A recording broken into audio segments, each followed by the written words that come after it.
If folks have questions, we're going to wait till the end to do Q&A. If you do have questions or comments, you can go ahead and put it in the chat at any time. So I want to introduce our second presenter, and this is Rosie Goldich. And Rosie did her practicum with the Department of Health and Human Services Chronic Disease and Prevention and Health Promotion Bureau. And her site mentor was Margaret Mullins, who's the Determinants of Health program coordinator there. And the name of Rosie's presentation is Developing Social Determinants of Health Online Resources for DPHHS Chronic Disease Prevention and Health Promotion Bureau. Go ahead, Rosie.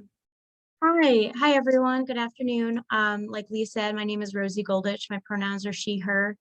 I do just want to apologize. I'm at work right now and they just started construction on our roof. So if you hear any background noise, I really want to apologize in advance. But yeah, so during my APE during the spring of 2023, I developed a basic website framework and resources for DPHHS's Chronic Disease Prevention and Health Promotion Division. This APE focused on two different sections of competencies. The first, the foundational competencies, are select communication strategies for different audiences and sectors. The second is communicate audience appropriate public health content, both in writing and through oral presentation, like what we're doing right now. The second is concentration specific competencies, which is demonstrate basic understanding and respect for a multiplicity of beliefs, traditions, and experiences and feelings of satisfaction or stemming from social determinants in rural or frontier settings. And then the next one is identify the common demographic characteristics of rural or frontier areas and their implications for provision of public health services. So I wanted to start this presentation with a little bit of just a refresher on what exactly social determinants of health are. So according to the U.S. Department of Public Health and Human Services the Healthy People 2030 initiative, social determinants of health are the conditions in the environments where people are born, live, learn, work, play, worship, and age that affect a wide range of health, functioning, and quality of life outcomes and risks.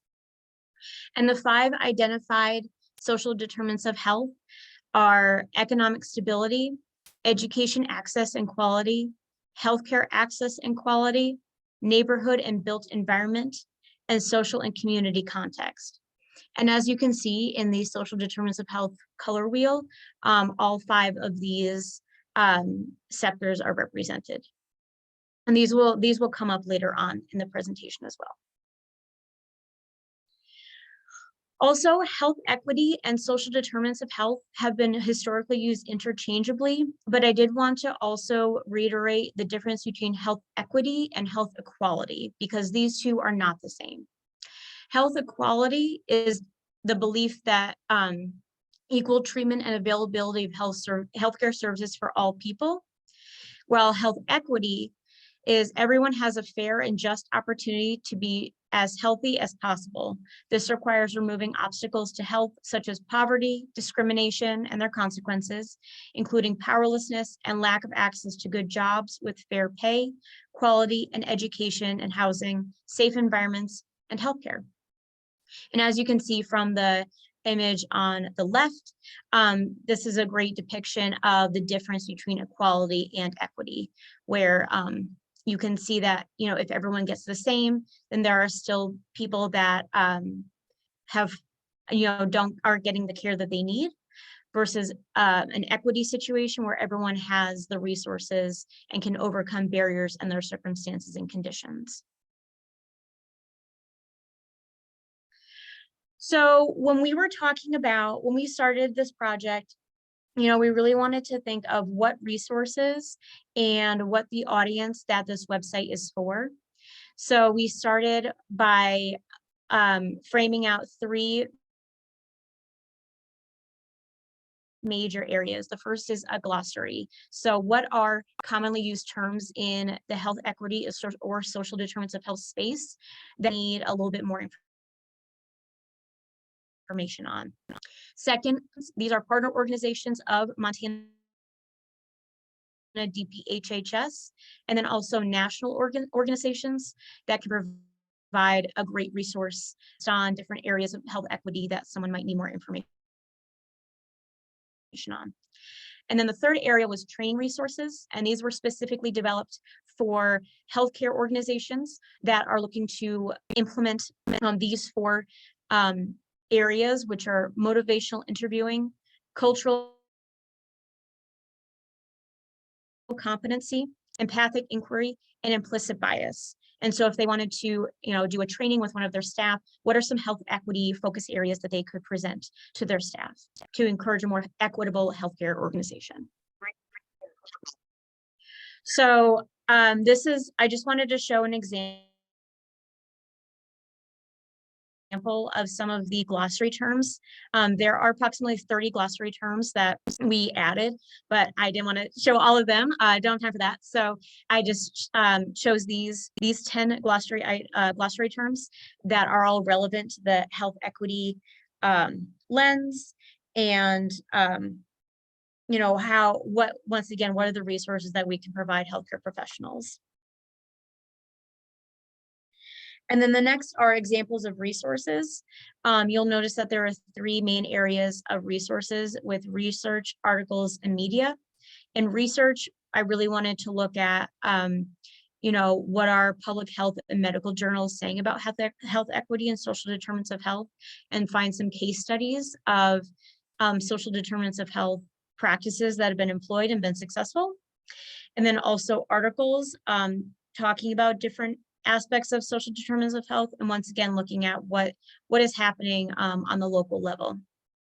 And then for media, this is a blend of podcasts, TED Talks, videos, other media streams that are sectioned out into under 30 minutes, under 60 minutes, and over 60 minutes, just because we're all busy people. And if this is going to be designed for a training, what resources people can best utilize for the time that they have.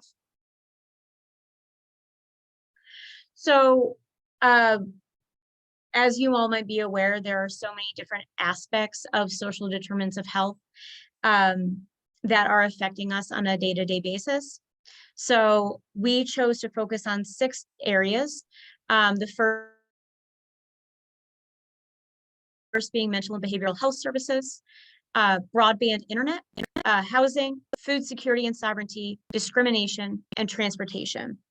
So as we moved through building this website, we examined each of these focus areas using a social determinants of health lens. So as we looked at, for example, broadband internet, how does social and community context affect people's access to broadband internet? Or, access to healthcare, how is their access to broadband internet affecting their healthcare? And so that's what we did for each of these 6 focus areas. So this is an example of the mental behavioral health services page. So there's 3 components. The first is obviously the landing page, the home page. And then the second is where I went through and created a little bit of resource or background and additional information on neighborhood and built environment, healthcare access and quality, education access and quality, social and community context, and economic stability. And how, if based on your access level to mental and behavioral health services, how it affects your economic stability or your education access and quality. And then finally, we had our resources page where, once again, we list out some podcasts or some TED Talks, some articles and case studies about, how mental and behavioral health services are, some innovative ways that people are able to increase access to mental and behavioral health services. And then also national and local organizations that are focusing on mental and behavioral health services access. So for example, the first one is National Alliance on Mental Illness. This is a national organization, but they also have a Montana branch. And so you can find local resources in addition to national research. And that's all I have to present to you today. I just wanted to end by saying thank you so much to my APE site mentor, Margaret Mullins, who is the Determinants of Health Coordinator at DPHHS, and is so great to work with. And I'm really sad that my APE is over. But it's been really great learning from her. And I just really wanted to say thank you. So thank you, everyone. Great, Rosie. Nice job. Thank you.